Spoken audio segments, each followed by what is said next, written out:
So my job has finally given me some breathing room to make some more YouTube videos. In fact, a lot more breathing room than I intended. But I'm okay with it for now. I'll roll the intro.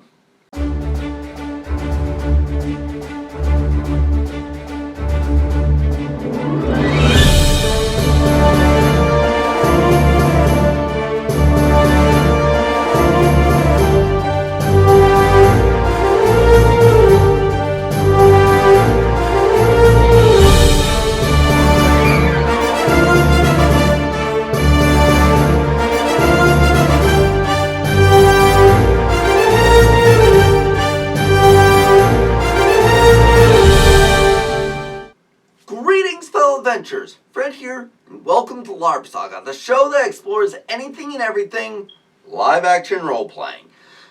Now, as of this recording, last weekend, I gave a presentation on live-action role-playing as part of a collaborative initiative between two rec centers in my in the county I live in to build a Larp community.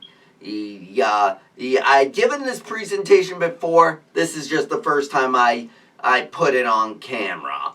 We had an alright turnout, but sadly, due to some technical errors on the projector side, I basically forgot to hit record on the camera initially, but a few people were nice enough to stick around for me to do a second run at the presentation for the camera, and that's what you're gonna see here. So if you were in the Presque Isle area and missed this presentation, then this is for you and for any of my viewers who are interested in seeing this presentation that I've been talking about on social media. But with that being said, let's dive into it.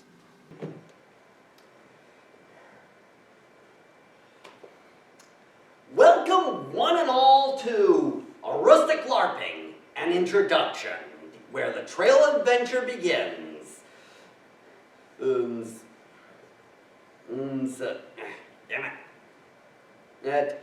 By kicking things off, what is LARPing?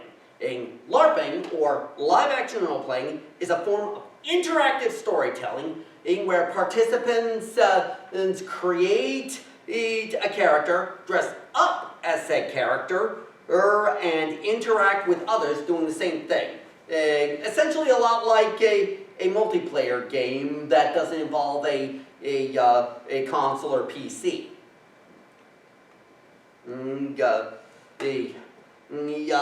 There are, when it comes to storytelling, three kinds of stories to be told at a LARP. There's the main story, usually told over multiple events, and is at times created by either the head storyteller or a creative team creating the story. There are smaller stories that tend to be run alongside the main one,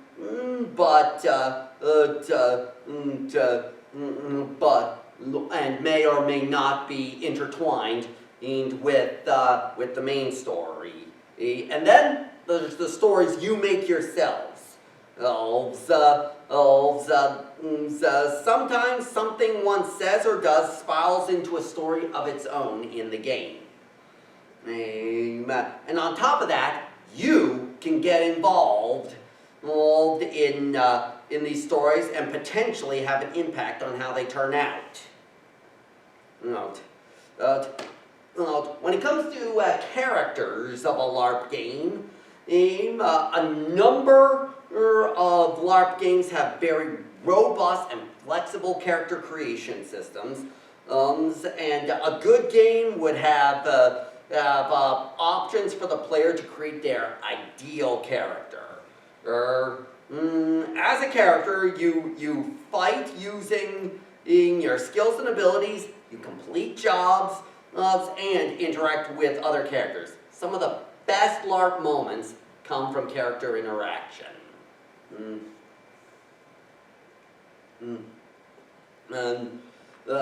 For combat, combat systems vary from game to game. Some are very dense and sluggish, while others are fast-paced and adrenaline-pumping. Death is something to consider before going into a combat situation, but safety is something that is consistent across all LARP games. Weapons must meet safety standards, or else they cannot be used, and do yourself a favor and do not strike a person where you know it will hurt or cause damage. Not only are LARPs a fun way to express a character, or through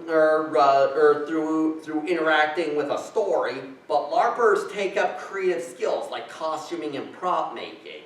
A number of games allow for a wide variety of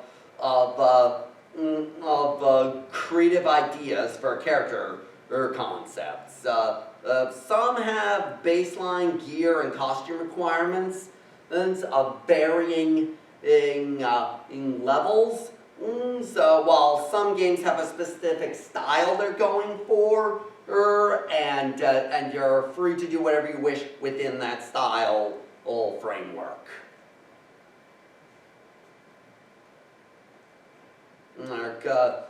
Some of the benefits of LARPing include being able to interact with other people who share the same game world.